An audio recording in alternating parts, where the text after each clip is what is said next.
What if Deku joined Team JPDE? Chapter 75. Hot Stuff. Thursday. Day 172. Deku was making his way to class when he came across some familiar faces. "Good morning, Izuku," Cinder said, with Mercury and Emerald behind. "Cinder? I thought we agreed to stay out of each other's business," Deku said. "And I'm holding to it. I'm only being social to a classmate. No business happening here. Unless you are," Cinder said. "I'm not," Deku said. "Good, that means we can talk," Cinder said. "What makes you think I want to talk to you?" Deku asked. "What a hurtful thing to say. You're throwing me to the curb after our throws on passion." "Typical," Cinder said. "I'm throwing you to the curb because you're a psychotic bitch," Deku said. "How rude. You should be showing your upperclassmen some respect," Cinder said. "What upperclassmen? All I see are three villains who are planning something that will turn the world on its head. And I can't do anything to stop you before you put your plan into action," Deku said. "Careful there, Izuku. You're talking business. Any further and you'll be breaking our agreement," Cinder said. "Doesn't matter to me. We're finished with our business, so I don't really need to hold up my end anymore. But I'm sure you still want to know more about Janara, don't you?" Deku said. Cinder grunted. "You're not the type of person who would break our agreement," Cinder said.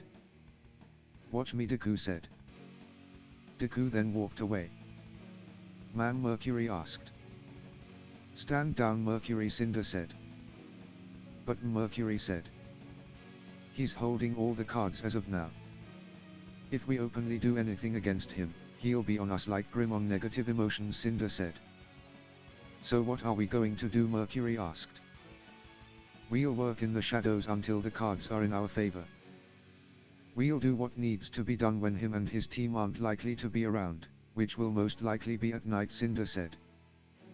"That doesn't give us a lot of time to do anything. Remember, Atlas's new tin cans are helping Miss Goodbitch in enforcing her curfew," Mercury said. "Crap. I had forgotten about them." "What are we going to do?" Cinder asked. "We could threaten him. He can't take us all on at once, we have the power," Mercury said. "I would advise against such action," Emerald said. "Oh, so now you decide to speak up. Why are you always against my ideas?" Mercury said. "Because you're an idiot," Emerald said. "Oh," Mercury said. "And because Izuku is far more powerful than you realized." "I've seen it firsthand," Emerald said. "When?" Mercury asked. "When I took care of that business in Vale," Emerald said. "You mean the business where you got caught?" Mercury asked. "Yes. But being caught gave me a glimpse of Izuku's true power. On top of his strength and those black whips he uses, I saw him floating, and he seemed to know attacks were coming before the goons had moved. He's scary when he's mad," Emerald said. "So what? I can handle that," Mercury said. "You may think so, but I know you won't be able to survive having your limbs exploded of your body," Cinder said. "What?" Mercury asked. "His semblance allows him to transfer his quirk to another. But that requires the recipient to have a suitable vessel to handle it, otherwise their limbs will be blown off," Cinder said. "What the hell is a quirk?" Mercury asked. "It's the so-called semblance he's allowed us to see. You see, he's not from this world." "Bullshit. Does he really think we'd believe that shit?" "He's clearly lying," Mercury said. "Izuku is no liar. And you know that." "He couldn't lie even if his life depended on it," Emerald said. "Yes. And in saying that, you're also calling me a liar," Cinder said. Mercury paused. "Sorry," Mercury said. "So, what are we going to do about him?" Emerald asked. "I don't know yet," Cinder said. "I know. We can threaten to expose him," Mercury said. "Weren't you listening?" "We can't threaten him at all," Emerald said. "I said to expose him. You two just said he's from another world." which clearly isn't public knowledge, so all that we need to do is tell him. If he doesn't behave, we'll tell the truth, Mercury said. For once, you've had a brilliant idea, Mercury Emerald said. What do you mean for once? Mercury yelled. Enough, you two. We don't want the whole school to hear us. Mercury, excellent idea, Cinder said. Thank you, Mercury said. I'll have a little chat with him during class, Cinder said. Speaking of class, it's about to start, Emerald said. Oh shit, Mercury said. The three then quickly rushed to class to avoid being late. It was the final period of the day, which just so happened to be a free period. And so, with this freedom, Deku was currently doing laps in Beacon's swimming pool. He had just finished a lap when...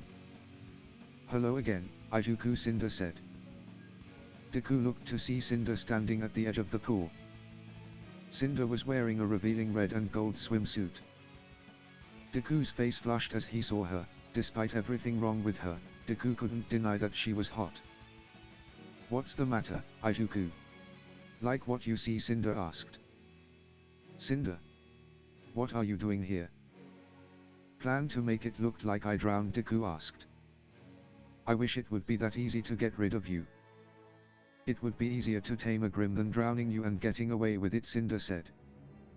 So if you're not here to make an attempt, then what do you want, Deku asked. Can't a girl just enjoy a swim in the pool, Cinder said, sliding into the pool. Sure, they can. But you, Deku said. You see right through me once again. I'm here to threaten you, Cinder said. Don't you remember what happened last time you tried to do that? Or do I need to remind you, Deku asked. Oh, you don't need to remind me of anything.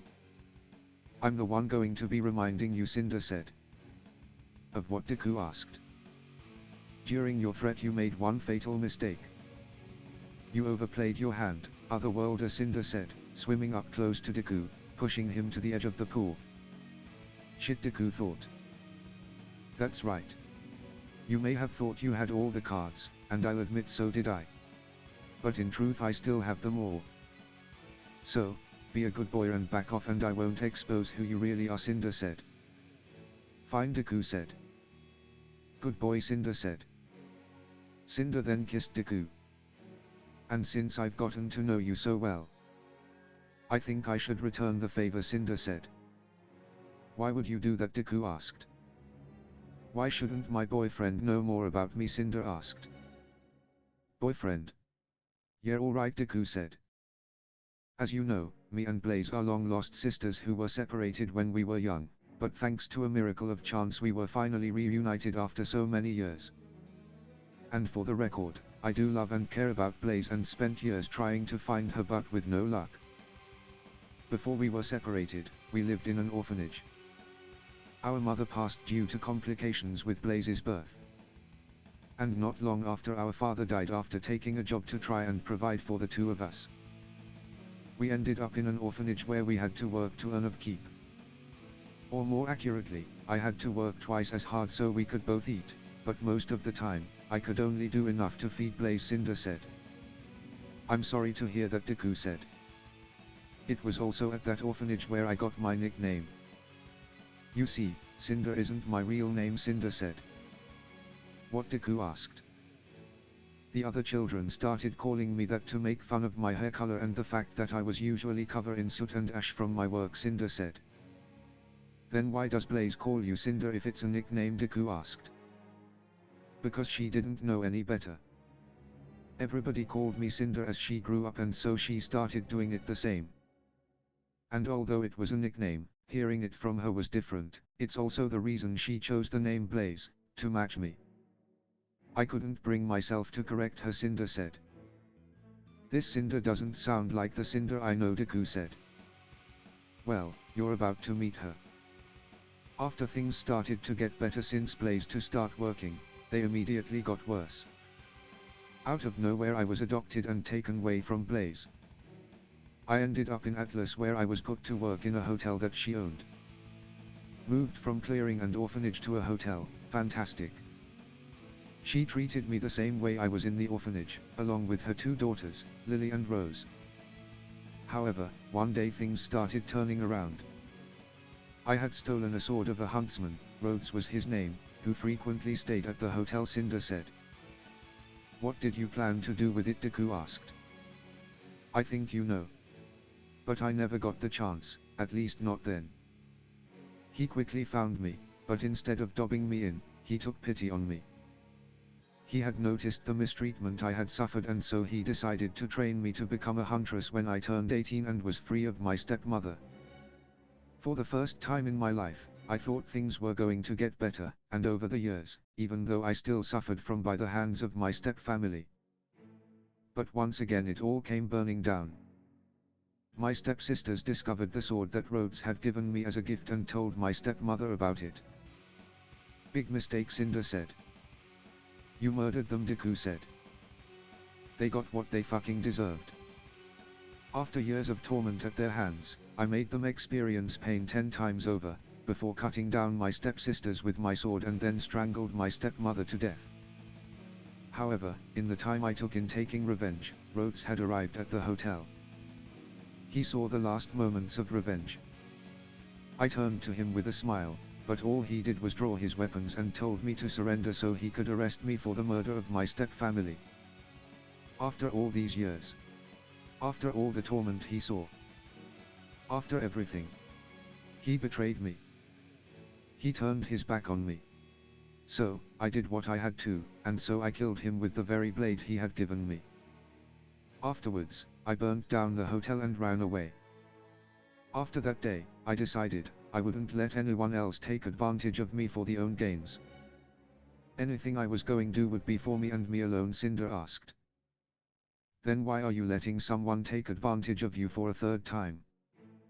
I know that you're not here at Beacon of your own accord, Deku said. That is true, but this time, things are different. I'm only letting her think she's taking advantage of me. And use that to my advantage, Cinder said. So what do you really want, Deku asked. Oh, I want a great many things. What I want to obtain out of all of this. That's way too far in the future for you to worry about. And there's something I want from you, Cinder said. And what would that be, Deku asked. That's a more easily answerable question. You see, you're in a very rare position, right now, Izuku. You're headstrong, brave and smart enough to face me up front, threaten me but also know when to relent. You got under my skin and passed my defenses in a way no one had ever done before. In short, you're someone I will have to kill one day. And that makes you perfect, Cinder said. Perfect for what, Deku asked. The perfect toy, Cinder said.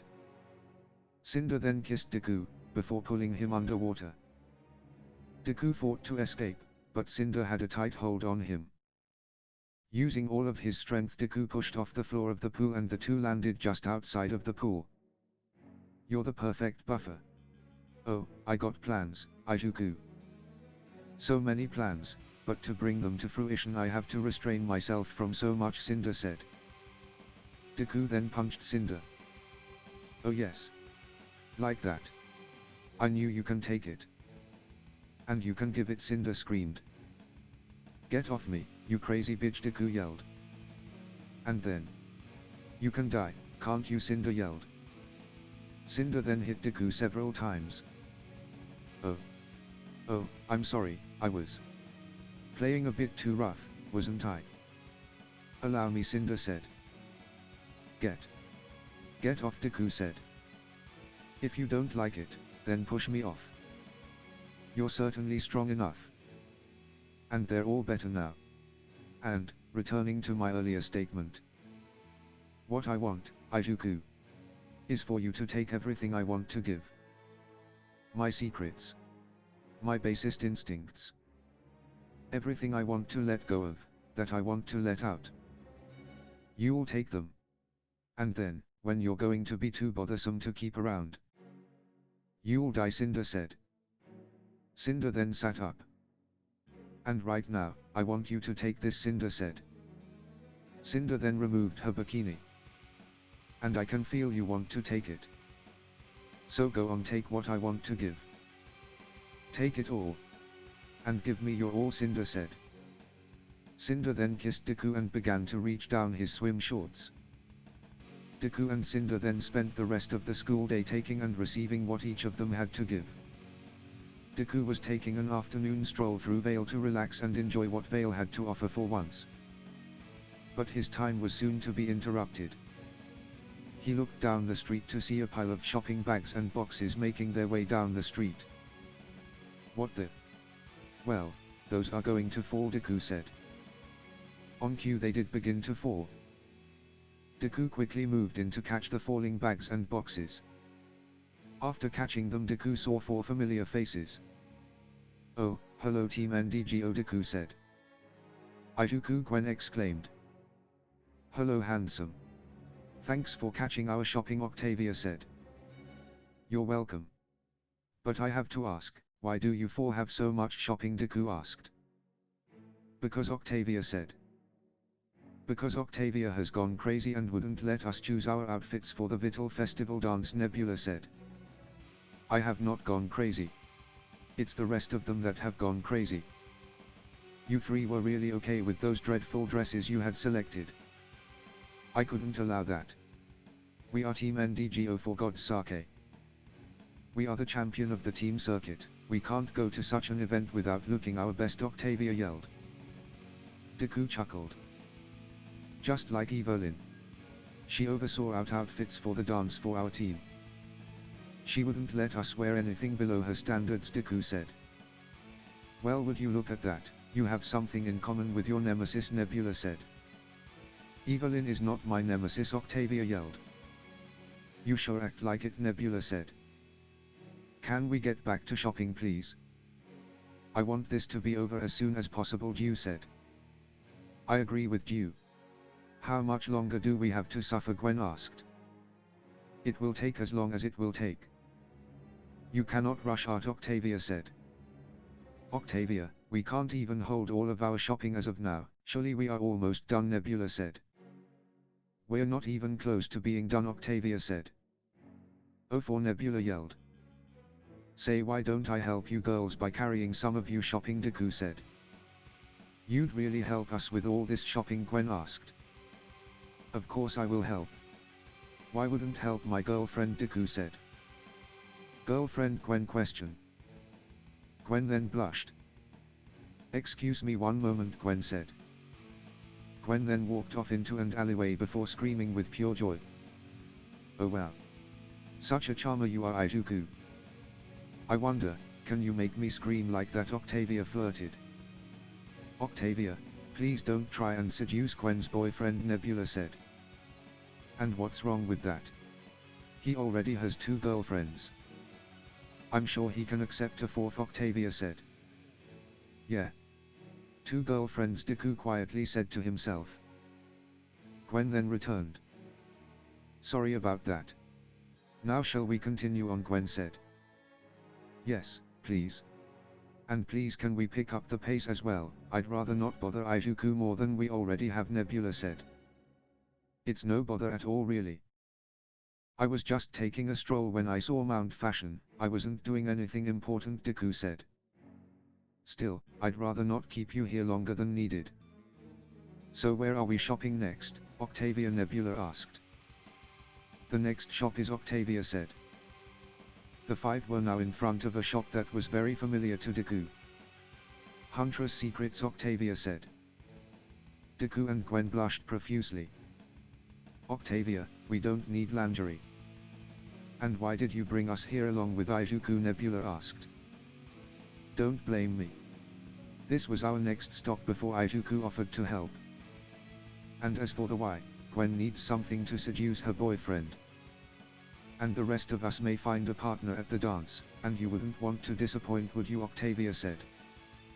I am, Nebula said. Dew then started walking towards the door. Dew, Nebula questioned. Things will go a lot faster if you just accept it and go along with what Octavia presents. Also, I like shopping for lingerie, Dew said, saying that last part quietly. Fine, let's just get this over with, Nebula said. I'll I'll wait outside, Deku said. Good. Good idea, Gwen said. So cute, the other three thought. Team NDGO then entered Huntress Secrets, leaving Deku outside with their shopping. About 45 minutes later, Nebula exited the shop and joined Deku on a bench he was sitting on. Hello, Nebula. Finally done with the shopping, Deku asked. I am. Octavia hasn't even started shopping. She's been helping Gwen to pick out a set that will make you a horny beast, as she said, Nebula said. I see, Deku said. As for you, she's still try out different sets.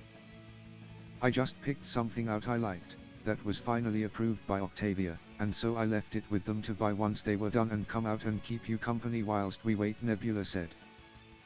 I see. Thanks, Deku said. So how have you been? Heard you almost died or something, Nebula said. Yeah, I did almost die. Through some circumstance, I ended up in the forest of Barito, Deku said. You ended up in Barito? One of the most dangerous places on Remnant. How did you even end up there? I mean, it's close to Vacuo than to Vale, Nebula said.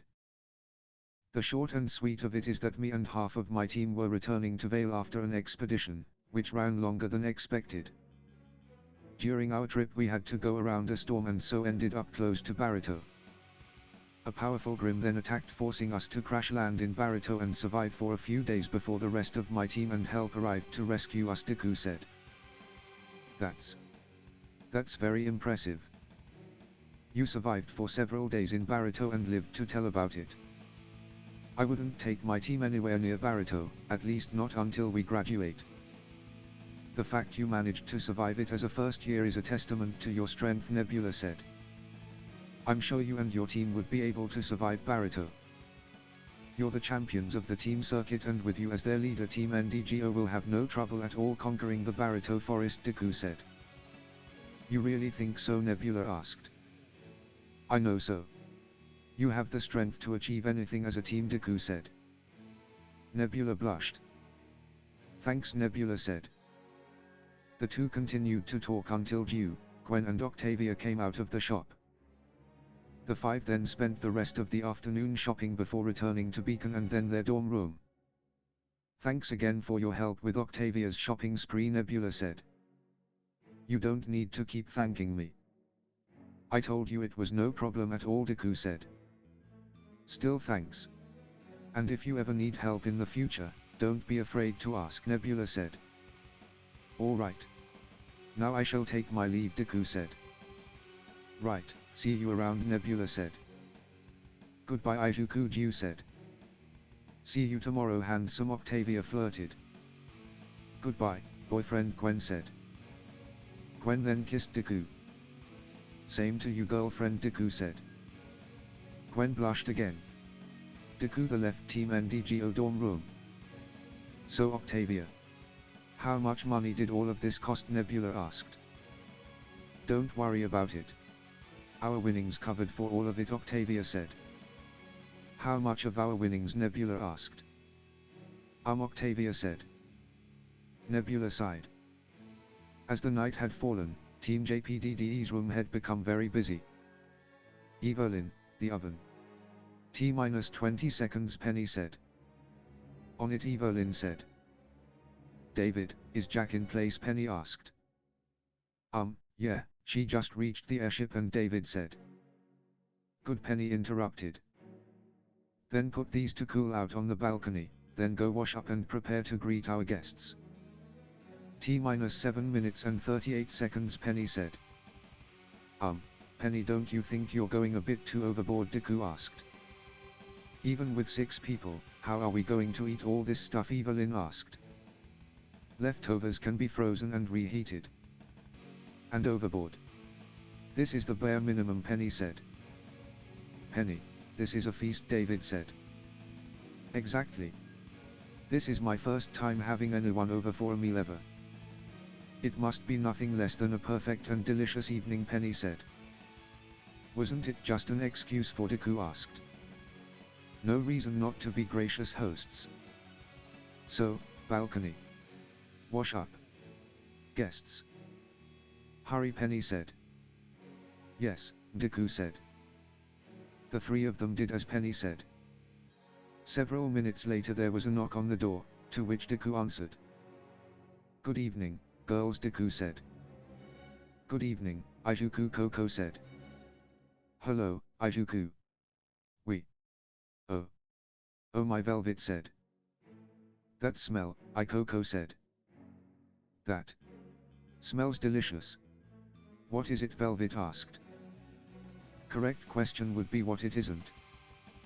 Penny has put us on the stoves for the entire afternoon, Deku said. She what?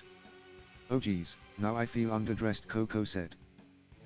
Maybe we should have brought some wine or something, Velvet said. Don't feel bad, she just kind of overdid it on her own, so no sense in, Deku said. Coco, Velvet, hi. So nice of you to accept our invite, Penny interrupted. Penny stepped out into the main room. Oh my, I love what you've done with your hair. Oh no, I knew I had forgotten something, Penny said. What is it, Penny, Deku asked.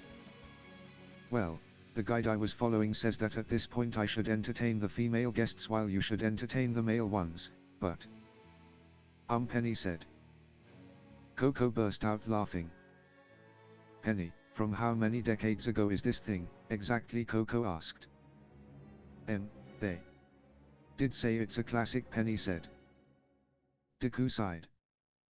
Okay, let's just shelf the etiquette pamphlet or whatever and let's do this like normal people. I think I can hear Evelyn's back straining with that roast, Deku said. The four of them then went into the kitchen to eat. Afterwards, Deku and Coco stepped out onto the balcony. Oh gods, I don't think I can eat another bite, Coco said. Thankfully she thought about digestive. But where did she even grab it? I didn't see her bring in the liquor, Deku said. She took the whole host thing, really. Seriously, didn't she, Coco said. I think it's less the host thing itself and more like she really wanted to make the evening enjoyable for the two of you, and in her mind that translated to you know, Deku said. I think I'm going to fast tomorrow, Coco said. Fair enough. But please do take some leftovers with you, Deku said. So, I don't think I've apologized for almost unleashing the wrath of Coco on you, Coco said. No, but I understand. We rushed there the moment we realized what Velvet was doing because we knew what would happen, Deku said. Oh, you're starting to know me, boy toy, Coco said. Coco and Deku then blushed. Maybe I should avoid calling you that, considering, Coco said. Well, you've been calling me that for so long it has lost its meaning to me. At least when you say it, Deku said. Yeah, but still, you're not my... I mean, you'd be Velvet's. And here I just wanted to apologize, Coco said. It's fine, Coco. You don't need to push yourself, Deku said. I know, it's just... I don't want things to become awkward between us, Coco said. It doesn't need to be. Just say no or yes and that's it, Deku said. Yeah, that's the thing, though. I don't know if, Coco said. You don't know if, Deku asked. Coco, Izuku, would you like to play a game with us, Velvet asked, walking out onto the balcony. Hey, Bun Bun. What kind of game, Coco asked. Hope it's something that helps digestion, Deku said. Velvet laughed. It might, depends. It's kinda silly, actually, but Penny suggested. Spin the bottle, Velvet said. Wait, seriously, Coco asked. Yeah, seems like she found an app. She never played it growing up, and Velvet blushed. I bet she doesn't know the reputation it has. Don't worry, I'll talk to her about it, Deku said. Oh, there's no need for that, I don't mind. Coco, Velvet asked. Spin the bottle isn't always used to make people lock lips. And I believe Penny is innocent enough to realize that. So, I don't mind at all, Coco said. If you two are okay with it, then who am I to ruin the fun, Deku said. The three then joined the others in the main room. Meanwhile up on the lab ship. I can't believe what they've asked of me, Seal said. I can't believe you accepted, Jack said. She played on my pride, the little ginger pest unit. She put it as a test of skill. How was I supposed to know it was going to be something so ridiculous, Seal said. Jack groaned. It's been 30 minutes already. Don't you think you've given them enough sense of false security, Jack asked. Well, yes, but I still want to wait until the targets end up in the chosen duality by pure chance. And in the meanwhile, take this, you little liar, handstand against the wall competition. See how your superior mass works in your disfavor, Seal said. And she's getting into it. Great, Jack thought. Back in Team JPDDE's room, Penny and Deku were handstanding against the wall to see who could last the longest. But no sooner had it started, it was pretty obvious who would win. After trying her best not to fall, Penny eventually fell down. 198, 199. 200, better luck next time, Penny, Deku said, handstanding on one hand and doing push-up. Oh, finally. Is it safe to look? Then David asked. Coco laughed. Seriously, David, I don't think what's beneath Penny's skirt is anything you haven't seen before, Coco said. Still feels weird, David said. I lost. But this is so much fun, Penny said. Yeah, maybe too much fun. It's still a school night, remember, Coco said. Coco is right. We should go, Velvet said. Or Penny said. In 15 minutes. Okay, Velvet said. Yeah. Thanks, upperclassman, Penny said. Just spin it, Red, Coco said. Okay, it's Velvet and Penny said. Back in the lab ship. Seal, Jack yelled. Fine, fine. Assuming direct control, Seal said. And David. And the task is, Penny said. Seal then picked the task. Oh. Oh my, Penny said. Huh. What is it, Penny, Velvet asked. I'm sorry, I didn't think this was a possibility, Penny said. Oh, wow, is it that bad? Let me see, Coco said. Coco then took Penny's scroll. Okay, it says. 7 minutes in heaven, Coco exclaimed. Oh great. Just what I thought would happen, Deku said. 7 minutes in what, David asked. I'm sorry, We can respin, if you'd like, Penny said. I don't really mind myself, but... Coco, Velvet asked. Coco said. Coco then blushed. Could you maybe not close the door completely, Coco asked. Of course. Should we use the kitchen, Velvet asked. Clean as a whistle now. Have fun, Evelyn said. For now, at least. You two better clean up if you make a mess, Deku said. The kitchen. A mess. What, David asked. I'll explain. Come on, David, Velvet said. We'll start the timer once you've partially closed the door, Penny said. Okay, David said. Coco said. And here I thought Evelyn was the biggest pervert, Deku teased. Shut up, Coco said. In the kitchen. So. What exactly is 7 minutes in heaven, David asked. Velvet giggled. You really have no idea, do you? And the way you reacted earlier with Penny. You're so cute, Velvet said. Thanks, but... So, David asked. So. In short, the two chosen people go together in a room or a closet. Once the door is closed, the timer is started, and they stay in there 7 minutes, Velvet said. Okay. And what do they do in there, David asked. Oh, whatever they want, Velvet said. Velvet blushed and moved closer. But, usually. They just make out, Velvet said. Oh. I've never, David said. It's okay, David. I've never played this game before either, Velvet said. Velvet then pushed David onto the counter and climbed on him before starting to kiss him. And she did not hold back. In the main room, Penny, Deku and Coco could hear Velvet and David in the kitchen. 3 minutes and 48 seconds have passed, Penny said. Feels like much longer, truth tell, Coco said.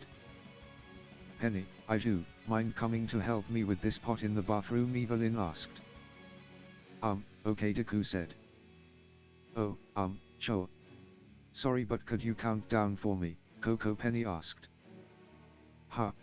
Sure, no problem, Coco said. Thank you. It's been 5 minutes and 27 seconds, Penny said. Penny and Deku then entered the bathroom, leaving Coco alone. Just try and ignore it, damn it. It's just a couple minutes more and... You said yes, but you said it because you wanted Velvet to. It's not because. Because you wanted to, Coco thought. Coco then went over to the kitchen door.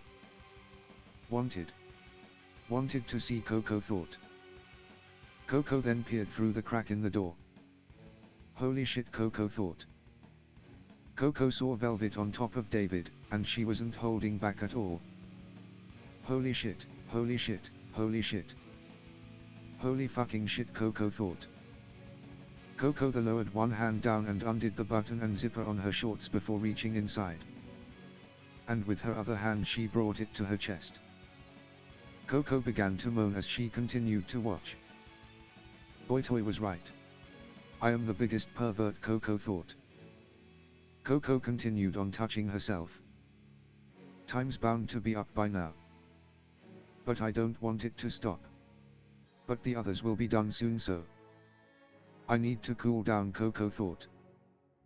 Coco turned around, planning to head towards the balcony. However, she only made it a few steps before falling over due to her shorts falling down her legs. Strangely though, she did not land on the floor. She had landed on something else, also her lips felt wet, and it wasn't from her drooling. Coco opened her eyes to be met with Deku's eyes. She had walked into Deku just as she was falling, bringing him down with her and resulted in them locking lips. Coco's mind was telling her to pull back, but her body was telling her else. She began to deepen the kiss, to which Deku returned, turning the kiss into a makeout. The two only pulled back just before they pass out from lack of oxygen. Someone's a little excited, Deku said. I can say the same about you. I can feel a mountain rising, Coco said. And I can feel the rainy season, Deku said. The two stared at each other. Okay, I have to ask, why are you here? I thought you were helping Evelyn along with Penny, Coco asked. I was. But as we were finishing up, Penny asked me to tell you that time was up. She suspected that you may have gotten distracted, Deku said, gesturing to the shorts around Coco's ankle.